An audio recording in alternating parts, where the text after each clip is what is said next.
The Colosseum was a place where the best of the best threw down to see who would be the last standing. Some contestants came from nothing, just to rise to the top. What if I started with the bare minimum in Elestrals, just enough packs to make a legal deck? I would clash with other casters with the eventual goal of winning a tournament. Every win would reward a single randomized pack to upgrade my deck, with other rewards along the way. Will I be the last caster standing? It's time to enter the Colosseum.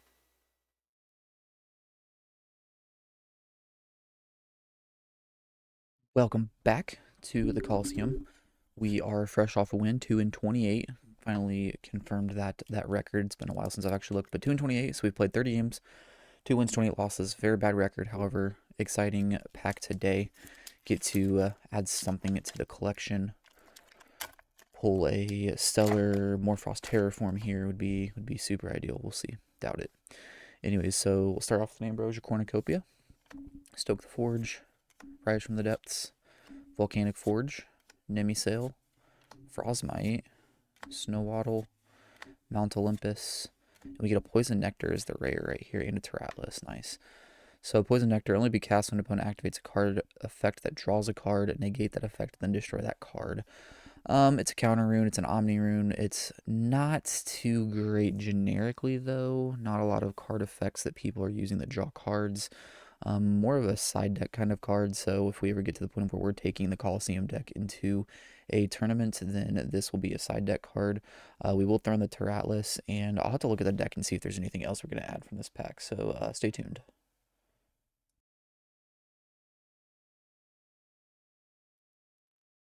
Alright, fresh off the Frostfall pack, we are back here for a small little update to the deck.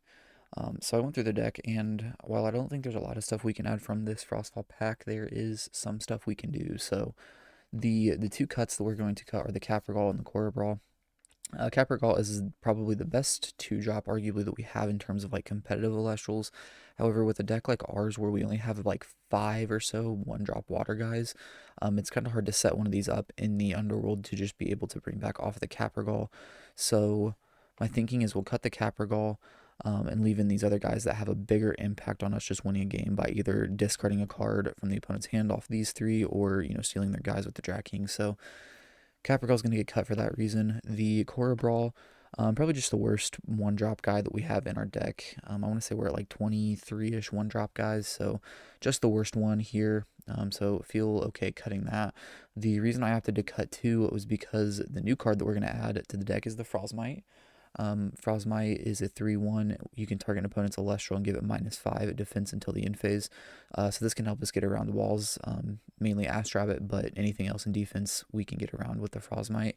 So that's going to get added. And then a couple episodes ago, you guys know that we had the Cholotl in, and to search the Cholotl, we had the Narpoon in.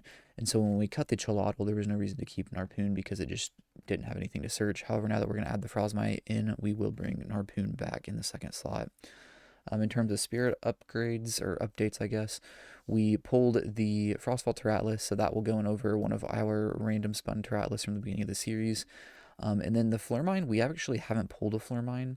However, we did spin one at the beginning in the random spins, and we also spun this Zaptor in the beginning in the random spin. So I'm okay with, even though we haven't pulled this one since we spun it at the beginning, I'm fine with replacing the Zaptor for the Flurmine in order to play the Frostmite.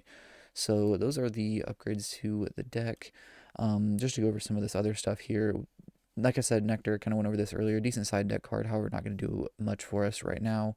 We did get more stadiums, so we got a copy of Mount Olympus, which is solid. We got a second Volcanic Forge. This stuff might come up later. If we had more Fire Spirits, we have 2 Forge now, and we also have the Stoke the Forge that we pulled here. This might actually be decent with Kindleo, but we don't have enough Fire Spirits to facilitate.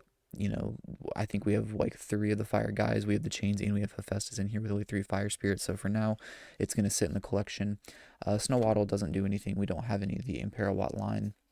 Nimsail, solid card. We already have 1 copy of it, so this becomes our second. Also pretty good that it heals, but we only have 1 wind spirit, and so once we start getting more wind spirits, Nimsail might find a way in. Ambro Cornucopia, we don't have any Ambros, so kind of it's like a 2-cost draw 1, not really that good. And Rise from the Depths, this might become crazy later. However, we don't have Atlantis right now, so it's unplayable. But at some point in time, this might become very good. So overall, decent stuff to add into the collection. Something else I wanted to go over. So I know I brought up in the last episode that I kind of wanted to do something to make progression a little bit quicker, and I think I have settled on the idea of a counter rune wheel, if you will. The thought process behind the counter rune wheel is that I will put all.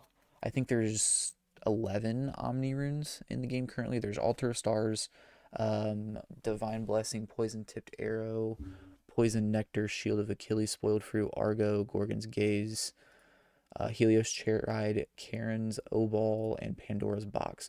So I think I'm going to make a wheel with those 11 runes on there. And once we hit 10 losses, then we will spin the wheel, get one of those cards, and we will remove that card from the wheel. And then once they're gone, they're gone. I don't want it to get too crazy. Like some of those some of those cards are obviously really good. You know, if we add in a Gorgon's Gaze, a second shield, Poison Tipped Arrow, Argo, Pandora's Box, those cards are going to be insane to add to the collection. So I don't want to get to the point of where like we're adding multiples, but just to get a little bit more counterplay, I'm fine with giving myself a few copies of those just to help out. And so I will go back once. I'm not going to do this until we get to the 30 losses, which very well could happen in today's episode. We're 2-28, so yeah, if we get both losses in this episode, then at the beginning of next episode we will go ahead and spin the wheel 3 times to kind of backtrack for the games that we've already played and get some new cards. Hopefully, get some more counterplay to be able to progress a little bit quicker. So, hopefully, you guys are okay with that. Talked to a couple people, and that seemed like the best option. It helps me out a little bit, helps progress the series. Hopefully, make it a little bit more exciting for you guys. So, yeah, that is the goal. So yeah, there's the deck profile. There's a little bit of update on the series, and let's get into games.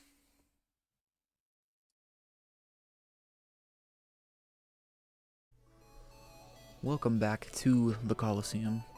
Actually, I think I've already said that this episode earlier during like the deck profile or something, but I guess for deck profiles we're probably in like that little waiting area, like the little hallway to the Colosseum, whereas like in the actual clash we're in the Colosseum. Anyways, well, we're moving right past the dumb analogy there. Today we have MG1 back in the Colosseum for the second time. MG was actually the opponent in like the second or third episode, and it's been a while since then. But now we are both a part of the Pent House, the new group, the Pent House. We are actually the only two that didn't top in Dallas. MG didn't go, so I'm actually the only one who went that didn't top. But anyways, the only two that aren't a part of that initial 5. And yeah, so anyways, shout out to MG. Appreciate the games. Yeah, looking forward to this one. We added the new cards, the Frostmite, the Narpoon is back. Took out the Caprigal, took out the Corabral. So we'll see if either of those new cards come in. Yeah, I would say we lost this die roll. Or no, we won the die roll actually. We opted to go second here, so MG went. They opted to mulligan. So we're up a quick 2 spirits here. They go with a Galaxy and then set 2 back row and pass it over to us. Yeah, Galaxy kind of an annoying guy. It's a 3/4, and once per turn it can just swap stats of an Elestral. So tad bit annoying actually for the Galaxair, but see what we can do against it. Go ahead and cast out a Rummagem here. Rummagem being able to search a 1-cost Earth Elestral. The Galaxair, I noticed this in Dallas when I was playing against it. There was a couple matchups where my opponents were playing it.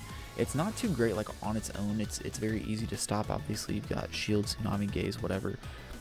However, if you can stick the Galaxair and then have another threat on the board, it gets astronomically worse. And just because if there's another threat, you have to deal with that thing first, but this Galaxair is just on board and able to continuously swap once every turn. It's not on cast, it's not on receive, it just does it. So yeah, Galaxair is kind of like, if you can stick a threat and then stick a Galaxair as well, it's kind of a problem to try to deal with both. Anyways, like right there, we had the 3 defense on the Rummagem. Galaxair is able to just swap it, but with the attack, taking it down to a 3 defense or a 2 defense, and just runs over it. So it also had the option of swapping itself. It's a 3/4, so it could have swapped itself to a 4/3 and then still got rid of Rummagem. So either way, works just fine. But yeah, we searched out the Molestation, passed it back over to MG. I think MG didn't expend a draw. Got swapped the Rummagem, swung over. We'll cast out the Molestation right here. Mistation is effectively a 6/1. After its effect, it gets +2 attack for each earth enchanting it, and then if it attacks, it switches itself to defense at the end of the turn. Unfortunately, we're met with a tsunami right there, so Mistation will go to defense. The Galaxy are also going to defense. Just not a great spot for us with the Mistation having a 1 defense. Yeah, we'll get punished for that right here. So Rabbit comes out, attack Rabbit right here. The small 2 attack stat on the Rabbit will be able to clear the Mistation. A bit unfortunate for us, but as you guys know in the series, I kind of have to be aggressive sometimes with my plays if I want to, keep tempo or even get ahead in tempo. And so, yeah, we were going to have to get through that tsunami one way or the other. Unfortunately, we just didn't have a water guy on board to do it this turn, so yeah, we will be losing the station here and taking an extra damage. So not great for us. We're already behind in tempo in this one. However, can't complain. We are fresh off a pack, fresh off a win. We are 2-28 at this point. So either way, we're in a decent spot. I say we're in a decent spot. We're 2-28. I feel like we're in a decent spot, I should say, because I introduced the idea of the counter wheel, which once we hit our 30th loss, we will go ahead in the next episode do the 3 spins on that to, I guess, retroactively reward ourselves for our losses already and get some new cards. Anyways, yeah, we'll take the Spirit from the Galaxair on the last turn, pay out the Luminape, we'll cast out a Necruff right here. Necruff felt pretty good into this board. It's a 5/1. Whenever it kills something in battle, it forces the opponent to expend 1. So it feels like a pretty solid card. Unfortunately, we're met with an Argo right here, so we tried to clear, I want to say the Galaxair is what we went after here, and the Argo will be flipped. MG will be able to empower the Galaxair with an artifact right here, and we will most likely lose this combat. So yeah, we see the necklace come down right here that'll buff the Galaxair to an 8 attack, and the Necruff will kill itself in this battle. So a bit unfortunate for us right there. But like I said earlier with the Tsunami, we don't really have anything to deal with these back row cards. We just kind of have to play through them, and so yeah, not really a misplay on our part, but just a bit unfortunate. I guess the only kind of counterplay that we really have with Argo is like, maybe you could say Mudlet already, turn something into defense, and then, get over it that way. Then we at least don't die to Argo. We might not be able to swing over if instead of Necklace, if they empower like a Scythe or something, that could save their Elestral, but at least we don't die. That might be the only counterplay. Anyways, MG will cast out a Water Lemur right there. Go ahead and swing for 3. We'll just take that 3.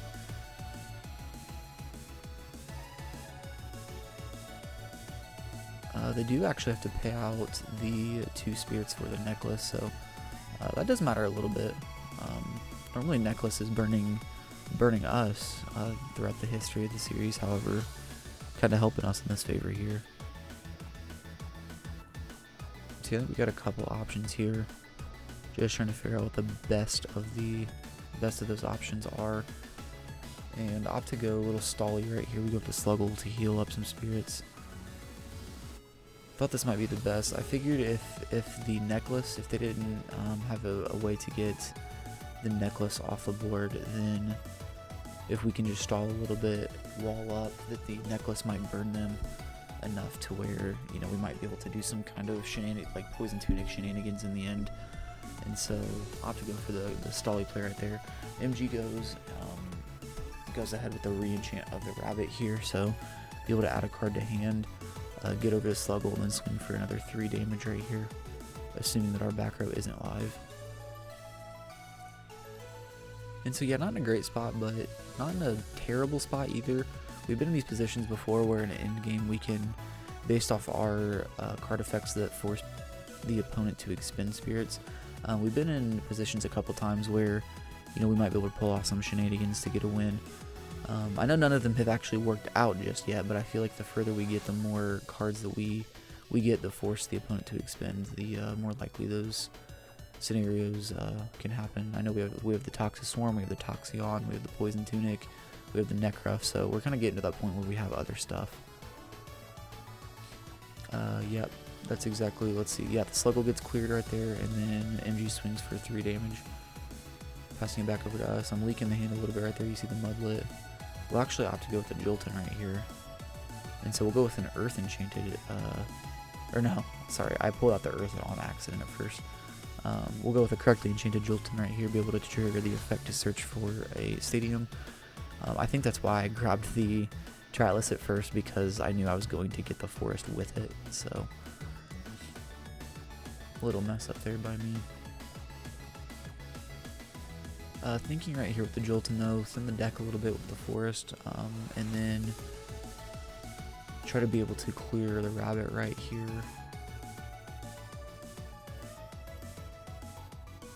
Try to get the spirits off the board, hopefully keep the necklace on board. And we'll go ahead and flip up. That one back row we had set is actually the golden apples, so the thought process here is, like, I know this is late game, however we have stuff in our hand we don't need, so yeah, like the forest that we just got off Jolton, don't need it. So we'll go ahead and pitch that, try to get a card out of MG's hand, hit the one, so the one closest to the spirit deck, and that's an Eddy. And so thought process there was like, if MG's holding onto an Ambro that, you know, might be able to hit the Ambro out of their hand, and then just hope that the necklace keeps forcing them to expend. We see off of the Golden Apple Mill we hit an Argo and then a Proxy Zeus, so actually some okay hits. Again, rather wanted to see the Ambro go to the Underworld at this point, but we'll try to swing the Jolton over the Rabbit. And honestly, this might have actually been a misplay now that I'm looking back at it. Yeah, I think I want to say that was a proxied Gorgon's Gaze, so just to stop the attack. However, paying the 2 off the necklace, we probably should have just not swung right there. I mean, MG always has the option to flip the gaze regardless, but we probably shouldn't have given them that thought right there of, hey, let's siphon off of the necklace to stop ourselves from expending spirits. We probably should have just sat on the Jolton right there, but like I said, I wanted to get the rabbit off of the board in case they MG drew an Ambro and in case they were able to siphon off of the rabbit for Ambro. But either way, it doesn't matter too much. And so yeah, we'll pass it back over. Jolton gets cleared right here. It looks like we'll have to pay out another 3. So we see a water, an earth, and a fire right there. So we're still up on spirits at this point. I believe it's pretty close. You guys obviously see the numbers. I want to say we're up on spirits at this point. And yeah, just trying to figure out a way to burn them here in the end of this game. We're way behind on board presence though, so obviously not looking likely. We do have a Mudlet here. We will misenchant the Mudlet with a water. Again, going after that rabbit here. We do have the Tunic in hand, so we'll go ahead and put the Tunic on the rabbit. Just try to clear the spirits off the board and force MG to take as much damage as possible right here. The Water Enchanted Mudlet plays around the potential Tsunami, with the rabbit already being an attack. Unfortunately, I know we've already went through a Gaze and an Argo, but if there's another Gaze, Argo, Shield, I guess even an Altar at this point. There's a lot of things that still clear it, but we're at the point where we kind of have to go for it. So we'll go ahead and enchant that Tunic, empower the rabbit with the Tunic, try to swing over at the Mudlet, and we're met with a shield right there. So worst case scenario for us here, instead of pulling one off the rabbit to pay for the shield, MG opts to pay the 2 out of the spirit deck, bouncing the Mudlet to hand. Tunic stays on, which is noteworthy. You know, if we can deal with the rabbit, might have something there. Unfortunately though, we see an Ascension over the rabbit right here. Tunic falls off doing nothing, effectively just burning us for 2. We see a water slap down right there, and we see a Celestial, misenchanted Celestial come out. Yeah, I just go ahead and scoop right there. Only got 4 spirits left, and MG has 5 on board, so GG's for game 1 right there. You see the necklace, the Hephaestus, the Mudlet, Jacking, and the new Frostmite in hand right there. Didn't have an opportunity to play the Frostmite, but yeah, felt like we kind of kept up okay in this one. Just in the end, kind of ran out of gas. So yep, start the new loss streak with the first loss to MG right there, and we'll hop over to game 2.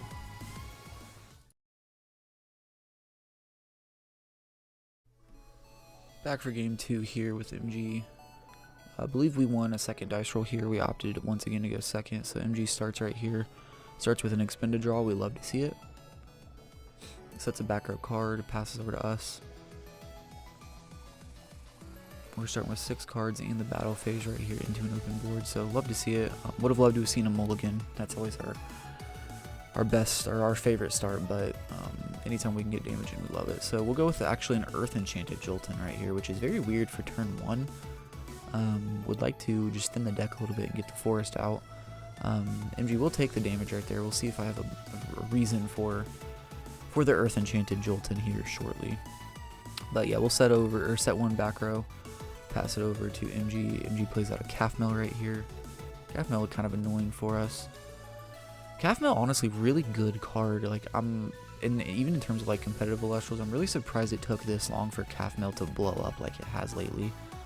The card is just insane. Like it's got better stats than the other, like the Quackle or the Sluggle. It's better stats than the other healers. But it also is not just when it dies, it's also if you ascend over it. So like the card is just insane.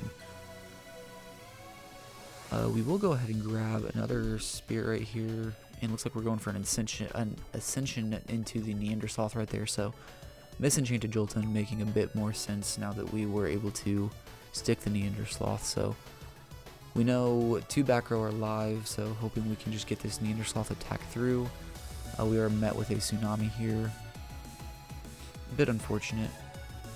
However, we do have the Chains of Prometheus here to negate the Tsunami, so one step closer to resolving this Neandersloth effect. There is still a window here if MG has, if that other back row is something, they still have a window to activate that, but not looking like anything. MG's able to heal 1 Spirit right here. We were just discussing if MG's allowed to heal the 1 Spirit off of the Tsunami, but because they're on the same chain, we assumed that it was a no. Might be a bit of a misplay right there, but yeah, so the Neandersloth does get over the Calf Mill there. Calf Mill effect will trigger, allowing MG to heal the 2 Solars back, and Neandersloth effect going off, which we'd love to see. If we can resolve this Neandersloth a couple times, we're in a pretty great position. So getting the first resolution of the Sloth effect right here, forcing MG to discard 2 cards from hand. Pretty good spot to be in early in this one. Wish we had a little bit more to back it up. However, can't complain with a discard of 2. Calf Mill also worth noting. Calf Mill up until Dallas, I believe. The wording on Calf Mill says that you have to heal 3 spirits, solar or lunar spirits. However, I think it started in Dallas. They started rolling it to where it's an up to effect, so you don't have to have the full 3 on or in Underworld in order to heal. You can just heal whatever you have. So Calf Mill already kind of broken, but gets even better there. Looks like another expended jaw right here, which we're kind of okay with. Obviously another Spirit that we don't have to deal with, and then we are able to potentially do more damage with the Sloth right here, but we really do want the Sloth to kill something in battle, so we can trigger the effect. So anyways, kind of okay right here. We'll go ahead and go with a Water Enchanted Kinley. A bit odd right there. However, you guys know that we only have 3 Fire Spirits, and so we have already having resolved the chains, the Kinley just kind of sucks right here because we do have 1 more. However, if we put it on the Kinley, we can Nexus, and then at that point it's assuming we have another Spirit under it, it becomes Misenchanted, and then we can't resolve the pop effect. And then if we have the Fire Spirit on something else, we can't, then the Kinleo is Misenchanted, and then we can't trigger the Nexus effect. So a bit unfortunate right here, but obviously the chains already came in clutch, so this Kinleo is just a guy at this point. Its effect is just kind of dead right here.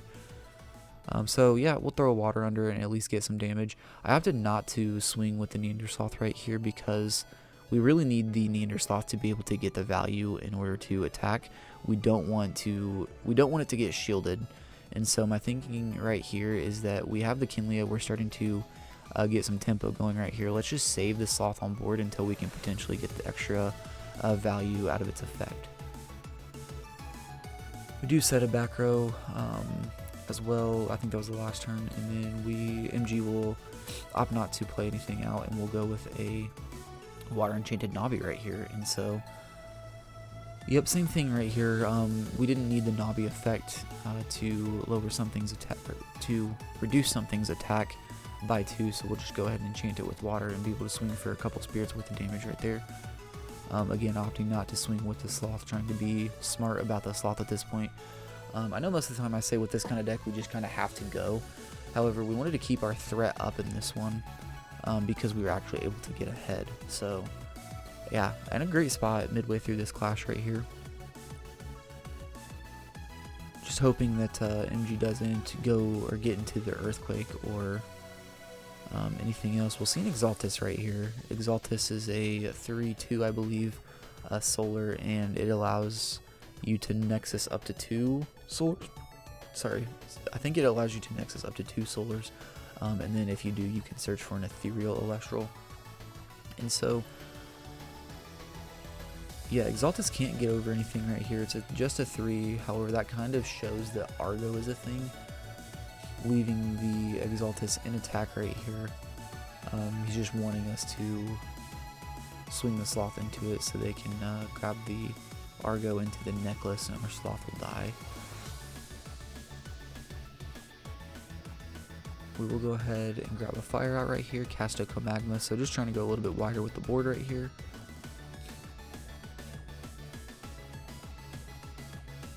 Be able to trigger the Comagma effect to draw a card and discard a card. We'll discard the Hephaestus right there. Obviously you guys see the last Fire Spirit coming out of the Spirit deck right there. So Hephaestus is essentially dead at this point, doesn't even work as a Nexus Bank, so we're fine with getting rid of it at this point. Yeah, a bit unfortunate right here though, because we basically know there's an Argo back there. Argo into Necklace stops basically everything. There's no other reason the MG would have played this into a attack without it. However, kind of at the point where we just have to do it, so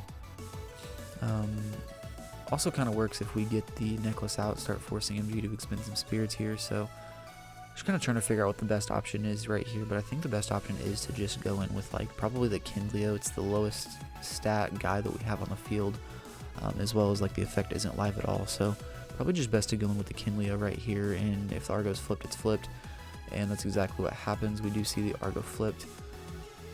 So Argo will take the Exaltus up to an 8. Actually, looking back at this now, I did have a different play looking back at this now. We do see the Necklace coming out. Instead of playing the Comagma, I could have re-enchanted the Nabi. No, that wouldn't have worked. I was going to say I could have re-enchanted the Nabi, dropping the Exaltus's attack by 2, but it doesn't affect Solar Elestrals. Also, if I did that, it would have dropped my Neandersloth's attack by 2. So, second thought, that play doesn't work, so the Comagma line was correct. Looks like we actually did go in with the... That's right, we did go in with the Nabi right here because the Exaltus had 3 attacks, so we didn't want to lose the Kindleo in a crash, so we did opt to go in with the Nabi to try to get the clear right there. Unfortunately, doesn't matter. Nabi will die in that exchange, and MG will take play. MG will trigger the Exaltus effect and Nexus the 2 spirits from the Necklace onto itself, and then searching out the Galaxir, and then ascending into the Celestlio. And so just like that, our big advantage in this one is kind of dwindled at this point. Bit unfortunate. I don't really know if there's anything that we could have done differently. Trying to think of, like, in terms of our card pool, if there's anything like we could have.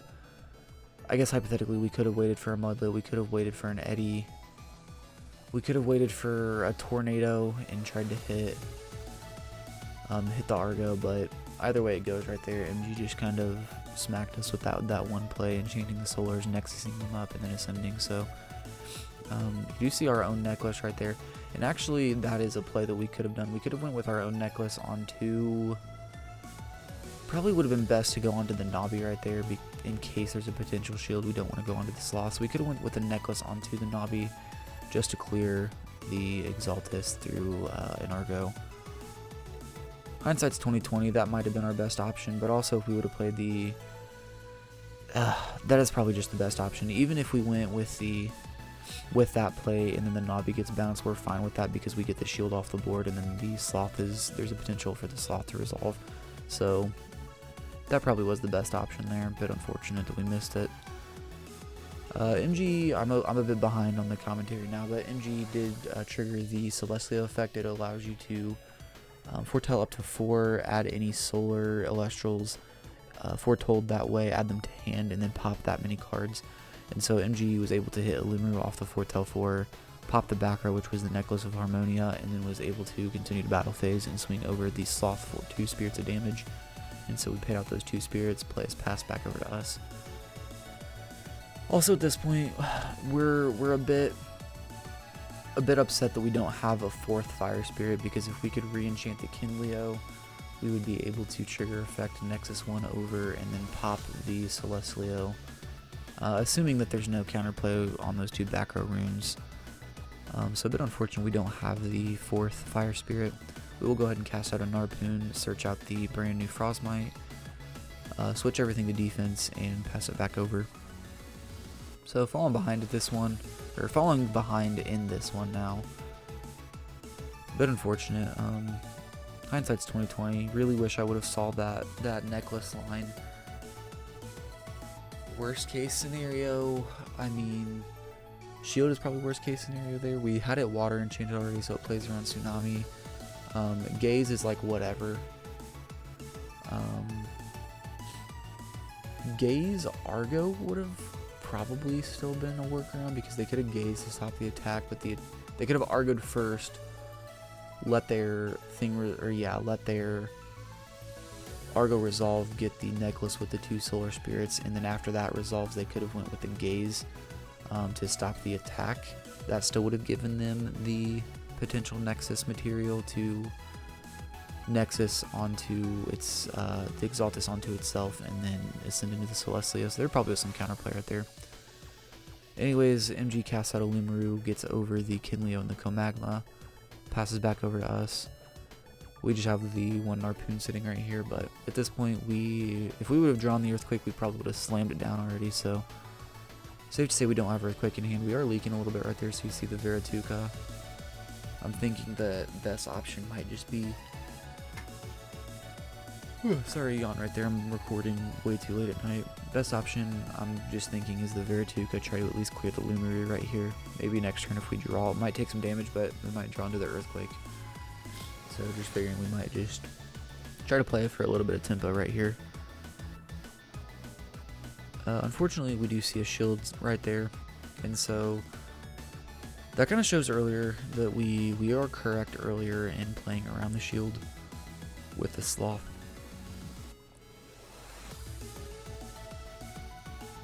So it is nice to get a little bit of confirmation right there that we successfully played around the shield. We might have missed, I don't know exactly when that shield was set, we might have missed like 1 turn of damage. So not too sure if that mattered exactly. However, it's kind of hard to tell, like, you know, when you should be playing around it, when you shouldn't. Calf Mill hits the board right there. We mill 3, we hit a Toxin Rummagem. I missed the first card. Taking a lot of damage right here. 5 damage right here, I believe. Yeah, 5 damage coming out right here, so. Yep, looks like this clash is taking a turn for the worse right here. We are way behind. There's a massive Celestial on board. Came to find out afterward, this is the list that Dimax played in the last premiere that Dimax was able to get second with. MG was messing around with it, so it is a pretty good list. Obviously, player finished second in the premiere, so pretty good deck right here. We will cast out a Sluggle, heal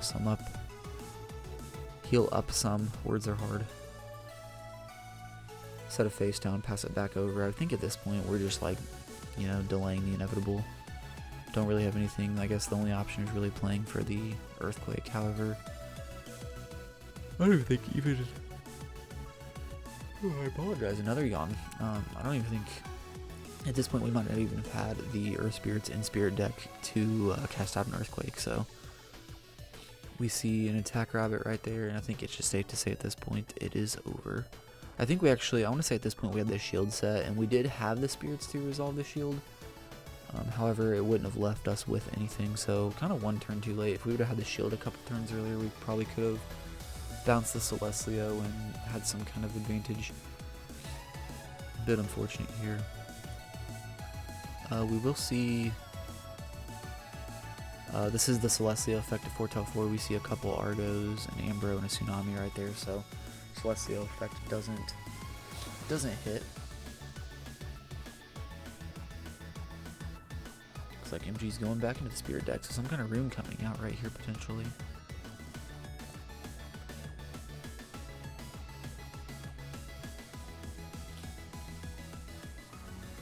Looks like they're just taking a minute to think about the plays. I want to say at this point I only have like 6 spirits left in Spirit deck, so obviously you guys can see the number on the screen. But on board they currently have 7 to our 1. I mean, yeah, we do have the shield, which obviously they don't know about. We see a water come down. A water and a wind coming down? Into a poison tunic, okay. So MG equips or empowers our Sluggle with a poison tunic right here. Poison tunic dropping it by 2, and then when it's when the empowered Elestrals destroyed, it forces the opponent to expend 2. We do play the shield right there, taking the one off the Sluggle, expending the one for the cost of shield, bouncing the Limuru back to hand. I did that right there just to avoid the cost of the tunic. However, yeah, we don't have enough spirits left to take what's on board after that. So second loss right here to MG. Good games overall. This one felt a lot more back and forth. We saw the Earthquake in hand right there. So yeah, it looks like it felt like if we were able to resolve one more Neandersloth effect, we might have had a better shot in this one. But anyways, yep, can't complain. We just opened a pack at the beginning of this one. That is 2 losses, so we'll fall to the 30 losses in total. So we'll get to the wheel spins in the next one. Gonna see the ugly Windows Media Player thing right there. Sorry about that. But yeah, so anyways, we'll get to episode 16. We'll get to the wheel spin. We'll add in a couple counter runes. Hopefully we can hit some good ones. But yeah, hope you guys enjoyed. If you did, like and subscribe. Comment. Let me know what you guys think about the series. If you guys think I need to change anything, let me know. But yeah, thanks for watching, and until next episode, we'll see you later.